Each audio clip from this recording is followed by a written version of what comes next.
So welcome back friends. Last class আমরা vManage এর initial কনফিগারেশনটা করেছিলাম। সেম কনফিগারেশন আমাদেরকে vBound আর vSmart এ করতে হবে, যেখানে আমরা vBound কে বলবো ওর সিস্টেম আইপি কি আছে, সাইট আইডি কি আছে, আর এনটিপি সার্ভার কি আছে, অর্গানাইজেশন নেম কি আছে, আর ওরও ভিপিএন 0 আমরা কনফিগার করব, আর vSmart এরও সেম কনফিগারেশন আমরা করব। তো almost we will use the same commands. তো লেটস স্টার্ট উইথ vBound। আমরা vBound এখানে ওপেন করছি। তো vBound এখানে ওপেন করার সময় আমাকে ইউজার নেম দিতে হবে অ্যাডমিন, সেম আছে। পাসওয়ার্ড দিতে হবে অ্যাডমিন, সেম আছে। পাসওয়ার্ড রিসেট করতে বলছে, রিসেট করবো অ্যাডমিন, আর রি এন্টার পাসওয়ার্ড কনফার্ম করছে অ্যাডমিন। তো আপনি দেখুন আমরা এখানে ভিএজ দেখতে পাচ্ছি। ভিএজ এই জন্য দেখতে পাচ্ছি, আমি এটা একটু স্ক্রিনটা বড় করে দিই। ভিএজ এই জন্য দেখতে পাচ্ছি কেন, আমি হয়তো আপনাদেরকে বলেছিলাম যে আমাদের ভিএজ আর vBound-এর একই ইমেজ আমরা ইউজ করি, তার জন্য আমরা এখানে ভিএজ দেখতে পাচ্ছি। এখন আমরা গ্লোবাল কনফিগ মোডে চলে যাব আর সিস্টেমের ভেতরে এন্টার করব। তো সিস্টেমের ভেতরে এন্টার করার পর সবার আগে আমি এখানে হোস্ট নেমটা চেঞ্জ করে দিচ্ছি। তো আমি হোস্ট নেম বলে দিচ্ছি আমার হচ্ছে vBound, ঠিক আছে, হোস্ট নেম দিয়ে দিলাম। এবার বাকি কনফিগারেশনগুলো করব। ফার্স্টে আমি এখানে দেবো হচ্ছে আমার সিস্টেম আইপি কি আছে। তো সিস্টেম আইপি হচ্ছে 1.1.10.200। আমি দিয়ে দিচ্ছি 1.1.10.200 হচ্ছে আমার সিস্টেম আইপি। একটা হোস্ট নেমটা আগে চেঞ্জ করা যায়, তাহলে ওটা ভিএজ এর জায়গায় vBound হয়ে যাবে। আমি কমিট করি, তারপর এটা এখানে চেঞ্জ হয়ে যাবে, ঠিক আছে। এই যে vBound নামটা দিলাম, আমি কমিট করলে এখানে চেঞ্জ হয়ে যাবে। আমি ওই জন্য হোস্ট নেমটা চেঞ্জ করেছি এখানে অলরেডি। হ্যাঁ, সাইট আইডি হচ্ছে 10, রাইট। আচ্ছা, আমরা যখন vManage করেছিলাম তখন vBound-এর আইপি দিয়েছিলাম। vBound-কেও vBound-এর আইপি দিতে হবে। কমান্ড হচ্ছে সেম। আমরা যেখানে vBound লিখি, vBound-এর আইপি কত হবে? vBound-এর আইপি হবে এটা 192.168.10.200। কিন্তু vBound-এর আইপি যখন আমরা দেবো, তারপরে এখানে আমরা কি করব, যেহেতু vBound নিজে হচ্ছে vBound, সেটা বোঝানোর জন্য এখানে আমরা লোকাল ওয়ার্ডটা এখানে ইউজ করব, ঠিক আছে। আর কি বাঁচলো আমাদের এখানে সিস্টেমে? এনটিপি সার্ভারের আইপি দিতে হবে। তো NTP hyphen server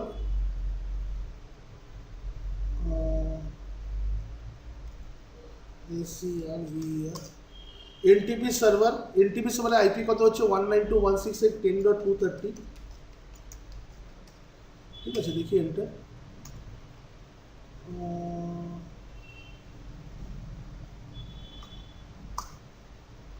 just a minute.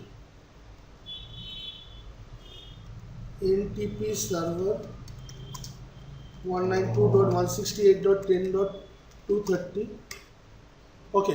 তো NTP হাইফেন সার্ভার হবে না, NTP স্পেস সার্ভার হবে, ওই জন্য নিচ্ছিল না।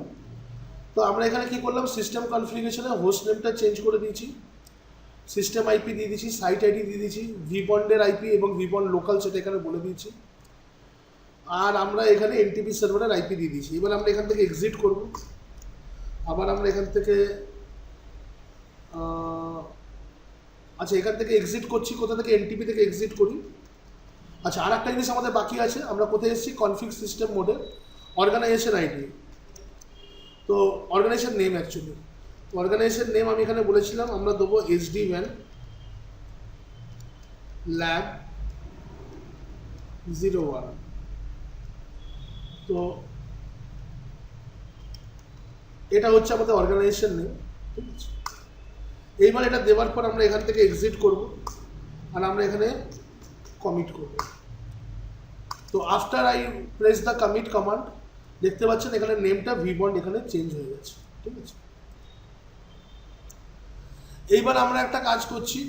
এবার আমরা VPN 0-তে যাব। আমাদের VPN 0-কে কনফিগার করতে হবে। VPN 0 থেকে আমি ইন্টারফেসটা সিলেক্ট করব। এটা হচ্ছে gig ethernet 0/0, interface gig ethernet 0/0, ঠিক আছে। আইপি অ্যাড্রেস কী হবে? আইপি অ্যাড্রেস হচ্ছে 192.168.10.200 /24 সাবনেট মার্কস আছে আমাদের, ঠিক আছে। নো শাটডাউন কমান্ডটা দেবো, নিয়ে এখান থেকে আমরা ইন্টারফেস মোড থেকে এক্সিট করে যাব। ভিপিএন 0-তে আছি, ভিপিএন 0-তে এবার আমাকে আইপি রুট দিতে হবে। আমরা একটা ডিফল্ট রুট ক্রিয়েট করবো 0.0.0/0, আর গেটওয়ে অ্যাড্রেস হচ্ছে 192.168.10.254। আই হোপ ইউ রিমেম্বার, এটা গেটওয়ে অ্যাড্রেস 192.168.10.254 দিলাম। এবার এখানে আমি কমিট করব, কমিট কমপ্লিট হয়ে গেছে, এক্সিট করব। এখন আমি যদি এখানে দেখতে চাই তো আমি এখানে করতে পারি শো রানিং কনফিগ সিস্টেম। আমি এখানে শো রানিং কনফিগ সিস্টেমে যাওয়ার পর হোস্ট নেম চেঞ্জ করেছি, সিস্টেম আইপি দিয়েছি, সাইট আইডি দিয়েছি, vBound লোকাল দিয়েছি, আর অর্গানাইজেশন নেম আমার এখানে দেওয়া আছে, ঠিক আছে।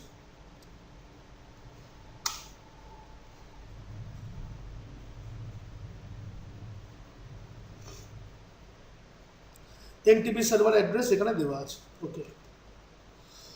আমি যেহেতু আমি ডিফল্ট আইপি দিয়েছি, আমি যদি এখান থেকে একবার পিং করার চেষ্টা করি আমার গেটওয়েকে, আমি পিং করছি 192.168.10.254, আমি আমার গেটওয়েকে পিং করছি। যদি গেটওয়েকে পিং করতে পারি তাহলে এই 100 নেটওয়ার্ককেও পিং করা উচিত। এই 100.2কে একবার আমি পিং করে দেখে নিচ্ছি। আমি এখান থেকে পিং করব, ping 100.0.10.2। Yes, I am getting reply. So this is the initial configuration of vBound. ঠিক সেম কনফিগারেশন করতে হবে আমাকে vSmart-এর ক্ষেত্রে, ঠিক আছে। ইনিশিয়াল কনফিগারেশন আমরা করে নিলাম, শুধুমাত্র সবই সেম ছিল। vBound-এর যখন আমি আইপি মানে vBound, who is the vBound যখন আমি বলছিলাম, তখন শুধু vBound-এর ক্ষেত্রে আমি লোকাল মানে ওয়ার্ডটা ইউজ করেছিলাম কমান্ডে, রাইট।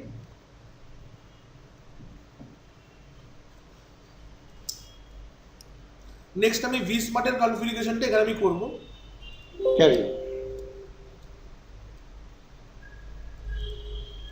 সো নেক্সট আমি এখানে vSmart-এ লগ ইন করবো। vSmart-এর উইন্ডোজ আমাদের কাছে চলে এসছে। জাস্ট আমরা এখানে সেটিংসে গিয়ে পরে এর ফ্রন্ট সাইজটা একটু চেঞ্জ করে নিচ্ছি। আচ্ছা, vSmart ইউজার নেম হচ্ছে admin, first time log in করার জন্য একই, আবার ইউজার নেম অ্যাডমিন, পাসওয়ার্ড দেবো অ্যাডমিন, পাসওয়ার্ড সেট করব, পাসওয়ার্ড সেট করছি অ্যাডমিন। তো ইউ ক্যান সি আমরা এখানে চলে এসেছি vSmart-এর ক্ষেত্রে। vSmart-এর ক্ষেত্রেও আমরা এখানে কি করব, গ্লোবাল কনফিগ মোডে যাব, সিস্টেমের ভেতরে এন্টার করব। আশা করি এই কমান্ডগুলো এবার মুখস্থ হয়ে যাচ্ছে। কী দেবো, সিস্টেম আইপি দেবো, সাইট আইডি দেবো, অর্গানাইজেশন নেম দেবো, আর এনটিপি সার্ভারের অ্যাড্রেস দেবো। তাহলে আমি এখানে যাচ্ছি সিস্টেম আইপি। সিস্টেম আইপি হচ্ছে 1.1.10.210, তলায় দেওয়া আছে 200.210, রাইট। তো সিস্টেম আইপি দিলাম আমরা এখানে। নেক্সট আমরা সাইট আইডি দেবো। তো সাইট আইডি হচ্ছে আমাদের কত, 10, আমরা সাইট আইডি এখানে আমরা 10 দিলাম। অর্গানাইজেশন নেম আমরা দেবো, অর্গানাইজেশন নেম হচ্ছে SDWAN, হ্যাঁ, জাস্ট আ মিনিট আমি একবার চেক করি। SDWAN Lab 1 ছিল না, আমি যখন এই vBound-এর যখন কনফিগারেশন করলাম, আমি ওখানে অর্গানাইজেশন নেমটা কীভাবে দিয়েছি আমাকে একবার দেখতে হবে, আমি হাইফেন দিয়েছি কিনা। তো আমি যদি এখানে করি SDWAN-এর show running config system SDWAN-lab01, ঠিক আছে। তো সেম আমি এখানেও ইউজ করব vSmart-এর ক্ষেত্রেও SDWAN-lab-01, ঠিক আছে। আর vBound-এর আইপি দেবো, vBound-এর আইপি হচ্ছে আমাদের 192.168.10.200, this is the vBound IP. আর এনটিপি সার্ভারের আইপি দেবো, NTP server হচ্ছে আমাদের 192.168.10.230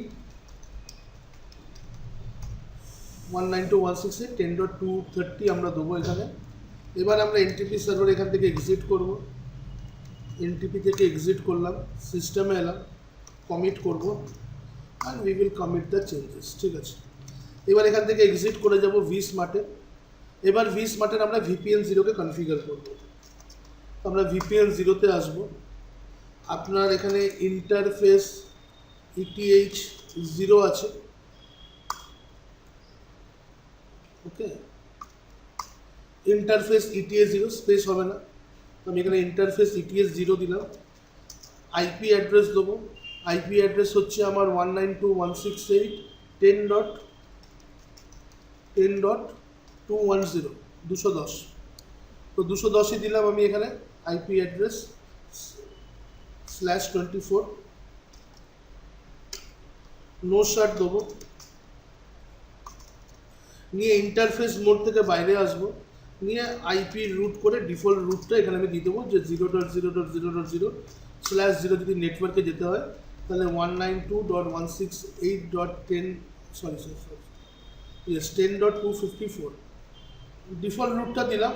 VPN 0তেই আছি আমরা, কমিট করব and commit is done. So এবার আমরা এখানেও যদি করি শো রানিং কনফিগ, সিস্টেমে যাচ্ছি, host name, system IP, site ID, organisation name, vBound, ঠিক আছে, অ্যান্ড লাস্টে এনটিপি। ঠিক আছে, এইবারে আমরা এখান থেকে VPN 0কেও চেক করতে পারি। VPN 0, so you can see in VPN 0 আমাদের ইন্টারফেস ETH 0 আছে, this is the IP address, no shut করা আছে এবং এটা আমাদের কমিট করা আছে। Very good. এখান থেকেও যদি আমরা পিং করতে চাই, আমি ডাইরেক্ট পিং করছি 100.0.10.2কে, দেখে নিই আমাদের 100.0.10.2কে পিং করতে পারছি কিনা। Yes, I am getting reply. ঠিক আছে, তাহলে ইনিশিয়াল কনফিগারেশন যেটা ছিল আমাদের vSmart এবং vBound এবং vManage, সেটা আমরা কমপ্লিট করে ফেলেছি। একটুখানি সরাবেন, 100.0.10 কোনটার ইন্টারফেসটা ছিল? এই ইন্টারফেসটা, এই ইন্টারফেস। ওকে, এবারে আমাদেরকে ফার্দার যা কনফিগারেশন করতে হবে, ঠিক আছে, সেটা আমাদেরকে vManage এবার কন্টিনিউ করতে হবে। তো ইনিশিয়ালি যে কনফিগারেশনটা দরকার কন্ট্রোলারে, এটা আমাদের করা, এটা সবসময় করতে হবে। This initial configuration is completed. Next configuration that we will do in vManage, সেটা আমরা নেক্সট ক্লাসে দেখব। ওকে।